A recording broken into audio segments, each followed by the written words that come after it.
इस वीडियो में हम आपको अहमदाबाद से द्वारका कैसे पहुँचे, कहाँ रुके, कब कहाँ दर्शन खुले रहते हैं, कौन से स्थल पर आप घूमने जा सकते हैं, बजट कितना होगा, उसकी पूरी जानकारी देंगे। अहमदाबाद से आप निकल जाइए सौराष्ट्र मेल वाली ट्रेन से, जिसका किराया करीबन 300 रुपये है, जो अहमदाबाद जंक्शन से सुबह 5:10 पर निकलती है, जो आपको 8 घंटे और 35 मिनट के सफ़र के बाद पहुंचा देगी द्वारका स्टेशन।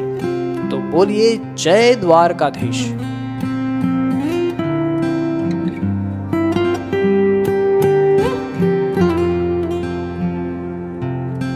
अब आप द्वारका पहुंच के एक अच्छी सी धर्मशाला में रुक जाइए, जिसकी बुकिंग आप यात्राधाम.org के माध्यम से कर सकते हैं, जिसकी लिंक डिस्क्रिप्शन में दी गई है।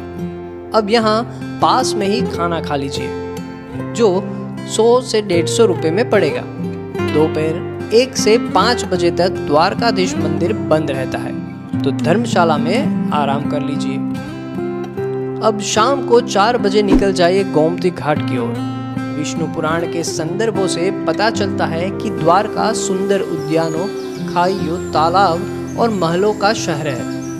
हालांकि माना जाता है कि भगवान कृष्ण की मृत्यु के बाद यह शहर समुद्र में डूब गया था, जिसके अवशेष आज भी समुद्र में है। द्वारका नगरी के नज़ारों का आनंद लेते हुए जाइए सुदामा सेतु ब्रिज पर। यहाँ से जाइए पंचनद तीर्थ, जिसके लिए आपको बोट से जाना होगा, जिसका किराया करीबन 100 रुपये है। अब जाना है पंचनद तीर्थ, जहाँ पर पांडवों के नाम के 5 अलग कुंड हैं, जिसमें 5 अलग नदियों का जल है। सबसे ज्यादा आश्चर्य की बात यह है कि अरब सागर के पास होकर भी इन सभी कुंड का जल मीठा है और इनका जल स्तर कभी कम नहीं होता। अब यहीं पर पास में ही आप लक्ष्मी नारायण मंदिर के भी दर्शन कर लीजिए। यहाँ पर थोड़ा समय बिताने के बाद रिक्शा करके पहुँच जाए रुक्मणी देवी मंदिर में दर्शन करने, जो यहाँ से 2 से 2.5 किलोमीटर की दूरी पर है।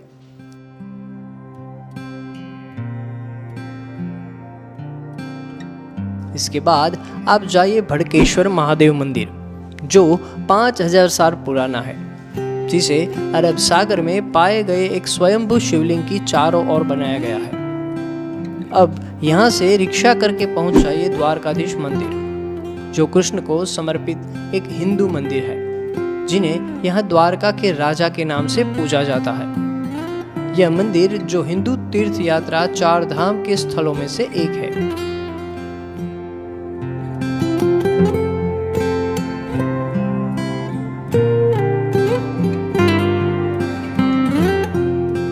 स्तंभों पर टिकी 5 मंजिला इमारत का मुख्य मंदिर जगत मंदिर या निज मंदिर के नाम से जाना जाता है। यहाँ 7:30 बजे होने वाली संध्या आरती का आनंद लीजिए। मंदिर में आप कोई भी इलेक्ट्रिक सामान नहीं ले जा सकते, तो अपने मोबाइल फोन वगैरह बाहर लॉकर में ही रख दीजिए। दर्शन करने के बाद मंदिर के पीछे के द्वार के पास आपको भोजन प्रसादालय मिल जाएगा, जहां दोपहर और शाम का खाना सिर्फ 30 रुपये में घर जैसा खाना मिल जाएगा। अब भोजन करके पहुंच जाइए अपनी धर्मशाला की ओर आराम करने। दूसरे दिन सुबह रिक्शा करके निकल जाइए नागेश्वर ज्योतिर्लिंग के दर्शन करने। यहाँ आप रिक्शा से आसपास की जगहों पर घूमने जा सकते हैं, जिसका किराया करीबन 500 से 800 हो सकता है। नागेश्वर ज्योतिर्लिंग का स्थान 12 ज्योतिर्लिंग में से 9वां है। मंदिर के दर्शन सुबह 6:30 बजे से खुल जाते हैं और दोपहर 1 बजे तक खुले रहते हैं। यहाँ पर भगवान शिव की बड़ी प्रतिमा भी है। अब यहाँ दर्शन करके निकल जाइए गोपी तालाब, जो करीबन 5 किलोमीटर दूर है। यहाँ पर थोड़ा समय बिता के आप जाइए बेट द्वारका, जिसके लिए आपको ओखा जाना होगा, जो गोपी तालाब से करीबन 20 किलोमीटर की दूरी पर है। ओखा पहुंच के आपको करीबन 30 रुपये में बोट पहुंचा देगी बेट द्वारका। बेट द्वारका पहुंच के आप जाइए यहाँ के द्वारकाधीश मंदिर में दर्शन करने। ये वही स्थान है जहाँ भगवान कृष्ण की भेंट सुदामा जी से हुई थी। अब आप जाइए सोने की द्वारका देखने और यहाँ के बेहतरीन नज़ारों का आनंद उठाने के बाद आप हनुमान जी के पुत्र का एकमात्र मंदिर जो कि है मकर ध्वज मंदिर, यहाँ दर्शन कर लीजिए, जो हनुमान जी के आंसुओं से पैदा हुए थे। यहाँ दर्शन करने के बाद पास में ही आपको भोजन की सुविधा मिल जाएगी, जिसमें करीबन 100 से 150 रुपये लगेंगे। अब वापिस बोट की मदद से लौट आइए ओखा। यहाँ पर रास्ते में आई श्री मोगल माँ का मंदिर भी आएगा, जहाँ भीमराना करके गांव में उनका जन्म हुआ था।